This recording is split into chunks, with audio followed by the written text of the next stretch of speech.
bagi kawan-kawan semuanya, khususnya sobat-sobat guru penggerak. Jadi di video kali ini saya Hari SPD, yaitu calon guru penggerak angkatan 10 dari Kabupaten Sumbawa NTB, akan melaksanakan kegiatan coaching supervisi akademik yang merupakan kegiatan aksi nyata saya. Nah, di video kali ini saya sudah bersama dengan rekan sejawat saya, yaitu Pak Rustam Head SPDI, yang akan nanti menjadi objek pengamatan saya dalam proses coaching supervisi akademik. Baik, langsung saja kita menuju ke kegiatan pra-observasi.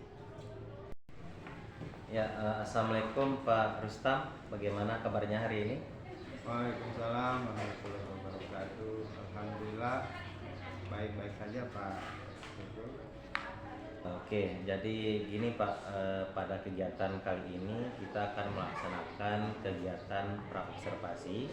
Jadi ini tujuannya adalah ketika nanti Pak Rustam sudah melaksanakan kegiatan pembelajaran atau ketika nanti saya melakukan pengamatan, Pak Rustam sudah bisa lebih siap dan lebih percaya diri ya terkait hal-hal yang kita bahas hari ini.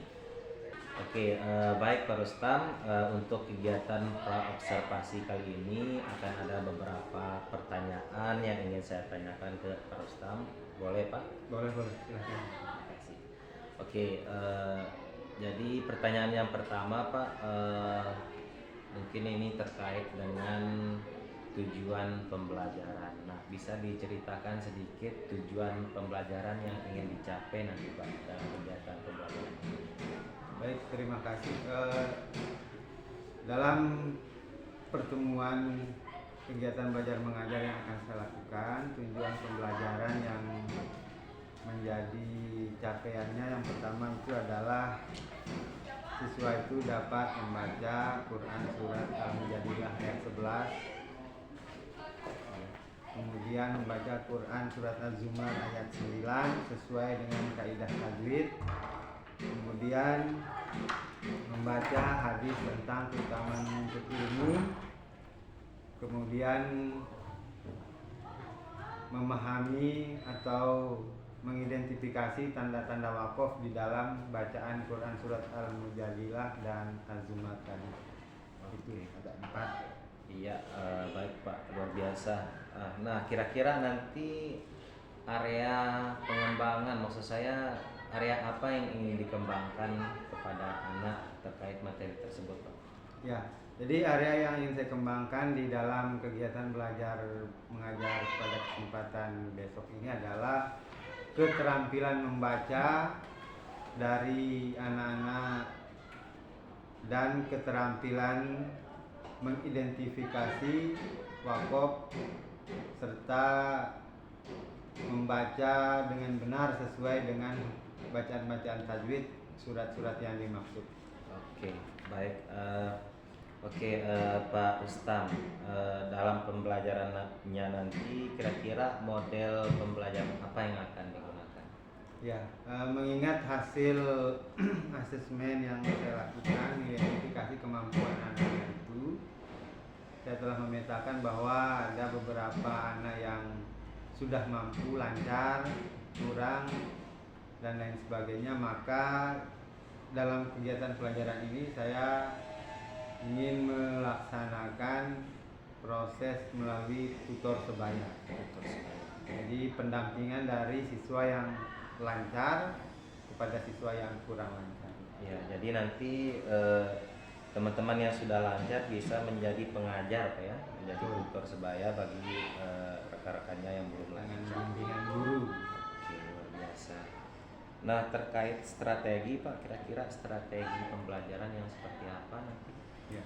Strategi yang akan saya coba terapkan nanti adalah pembentukan kelompok, kemudian ada bagian-bagian tertentu dari tujuan pembelajaran itu yang memerlukan diskusi dan juga presentasi dari hasil lembar kerja yang akan saya bagikan dan lain sebagainya. Oke, jadi nanti strateginya membentuk kelompok untuk berdiskusi Pak ya. Ya. Lalu setelah itu akan ada presentasi. Oke, kalau untuk prosesnya nanti Pak, kira-kira bagaimana proses dan kontennya? Apakah nanti menggunakan pembelajaran berdiferensiasi atau bagaimana? Oh ya, terima kasih. Untuk saya mengidentifikasi materi-materi yang akan saya berikan ini, saya kira untuk diferensiasi itu belum nyampe ke sana karena fokus materinya hanya satu, hanya membaca saja. Mungkin di pertemuan berikut baru nanti ada bisa penerapan diferensiasi proses begitu. Karena kita fokus ke satu tema. Ya. Oke, baik Pak. Nah, tentang penilaian Pak, kira-kira nanti sistem penilaiannya bagaimana? Ya, baik. Karena menggunakan tutor sebaya, nanti rencananya akan melaksanakan penilaian itu melalui observasi dalam proses pembelajaran. Kemudian ada juga karena kita tujuan belajar adalah membaca, nanti mencoba untuk memberikan penilaian dari hasil pelaksanaan tutor sebaya itu dengan cara mendengarkan bacaan dari hasil bimbingan temannya dan mungkin kita bisa perbaiki dan berikan penilaian. Oke, baik. Jadi penilaiannya dilakukan melalui observasi Pak ya. Ya, dan lalu setelah itu memberikan penilaian dengan cara mendengarkan bacaan hasil dari pelaksanaan tadi coaching temannya tadi ya, tutor sebayanya tadi. Oke, luar biasa Pak. Oke. Ya, mungkin untuk akan kita lakukan nanti kira-kira baca ini pertama yang membaca Quran surat Al-Mujadilah ayat 58 sesuai kaidah dan hukum bacaan wakaf yang benar, baca Quran Al-Azimar, baca hadis tentang keutamaan mencari ilmu dan terbiasa membaca Al-Quran dalam kehidupan sehari-hari. Kira-kira ada yang ingin memberikan masukan mengenai tujuan pembelajaran yang lain? Ya ini bisa nggak kita tujuan pembelajaran cuma membaca aja? ya baik, bisa cuma membaca saja, tapi memang betul ini ada membaca yang menjadi pilihan utama.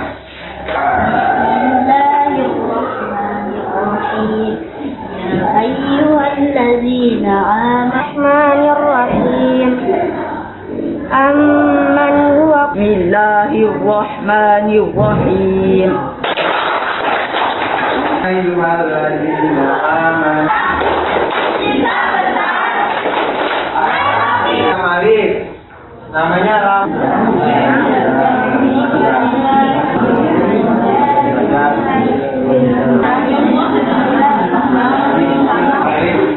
Nama-nama itu sudah dilihat saja, ditelusuri. Ya, ketemu kan? Baik, sudah ya. Itu hasilnya. Ya, silakan. Didengarin ya kelompok. Boleh nggak kalau ada wakaf berhenti kita tidak berhenti? Boleh. Nah, ada wakaf di bukan tempat Ya. Ada lagi kita tambahkan ya bahwa dalam wakaf itu ada yang wajib tidak berhenti. Ada yang tidak wajib, ada yang menaati. Jadi kita berusaha untuk menaati aturan dalam pembacaan Al-Quran. Kalau hadis tadi kayak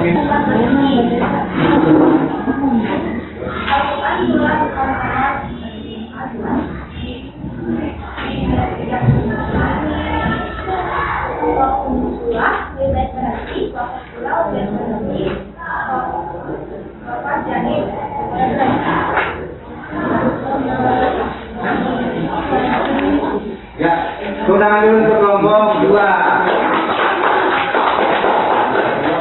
Baik, kira-kira ada yang ingin memberikan tanggapan? Sudah cukup bagus atau pas dengan kalian pendapat? Baik, silakan dulu kembali.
dua nih kelompoknya. Nah, dua orang lagi. Nah, lanjut.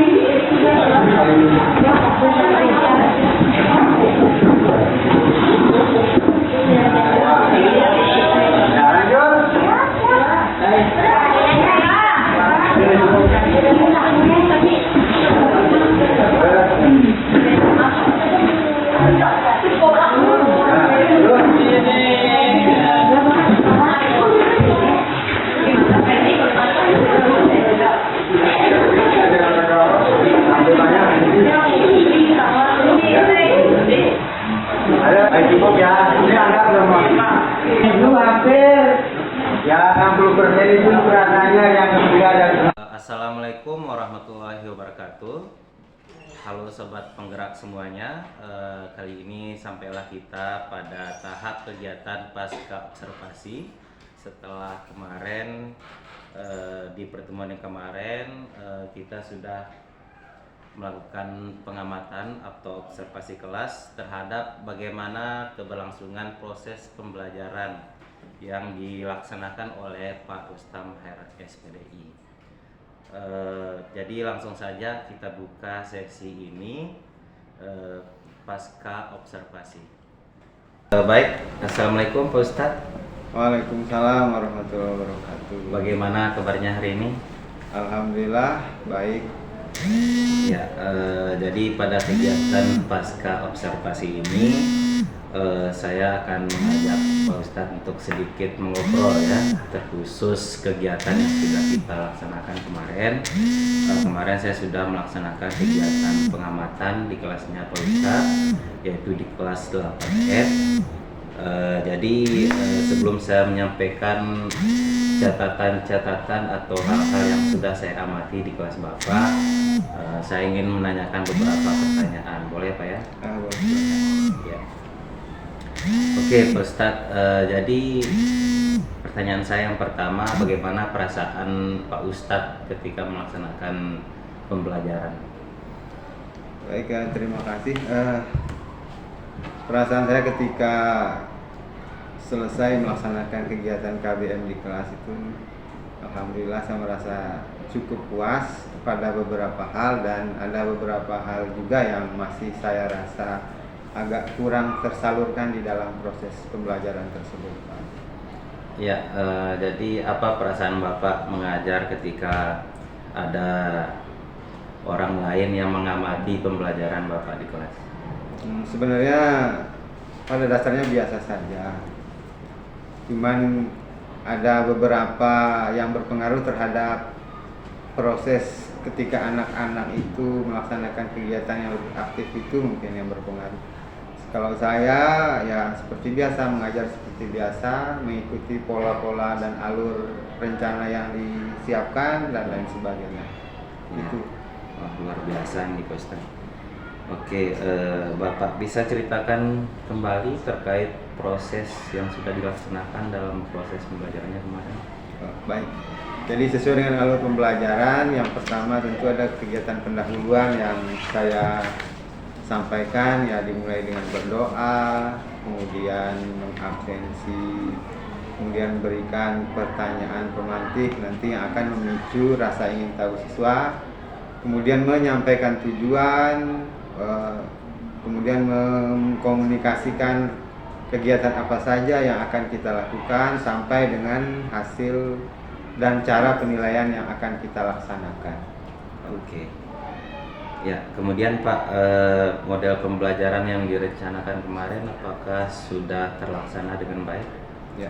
Kalau kita mengacu ke 100% mungkin belum, cuma mungkin agak sekitar 80 sampai 85% lah terlaksana dengan baik pembelajaran yang saya lakukan. Pembelajaran tutor sebaya kemarin. Tutor sebaya ya. Ya, jadi saya juga melihat kemarin sesuai dengan catatan saya sudah sesuai ya dengan yang Bapak rencanakan kemarin. Sintak-sintak pembelajarannya sudah kelihatan di sana ya. Kemudian Pak, mungkin di dalam proses tersebut ada hambatan mungkin yang dirasakan oleh Pak Ustadz? Ya, Ya. hambatan yang paling besar itu terutama pada saat kita ingin membimbing anak-anak yang memiliki kemampuan yang lebih rendah lah. Rendah. Karena kita mencari yang kemampuan lebih tinggi, kita usahakan untuk menuturkan yang kemampuan lebih rendah. Dan mungkin ada cara-cara yang kurang tepat dipahami oleh anak yang kurang tadi. Jadi perlu kita berikan bimbingan jalan ke masing-masing anak-anak atau kelompok yang sudah dibagikan. Itu saja. Jadi itu Bapak ya, hambatannya masih ada beberapa siswa yang kurang lancar ya, dalam membaca ayat itu. Nah, terkait hambatan tersebut Pak, kira-kira nanti apa kira-kira solusi yang bisa Pak Rustam laksanakan gitu untuk menghadapi hambatan-hambatan seperti itu? Oh ya, mungkin nanti pada pertemuan berikut jika ada materi yang berkaitan dengan membaca Al-Quran ini dengan tutor sebaya, saya akan memberikan bimbingan penguatan kepada anak bagaimana, terutama ini yang secara kemampuan lebih ya.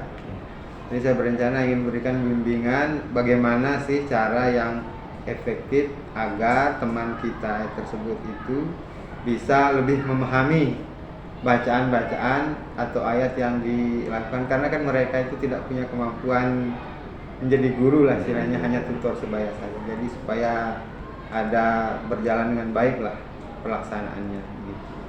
Iya, luar biasa. Jadi selain dengan tutor sebaya, nanti Pak Ustadz akan menerapkan ya bimbingan-bimbingan yang efektif bagaimana anak-anak itu bisa belajar dengan maksimal gitu ya. Selain hambatan tersebut Pak, ada hambatan lain yang ditemukan di kelas? Mungkin pada saat diskusi tentang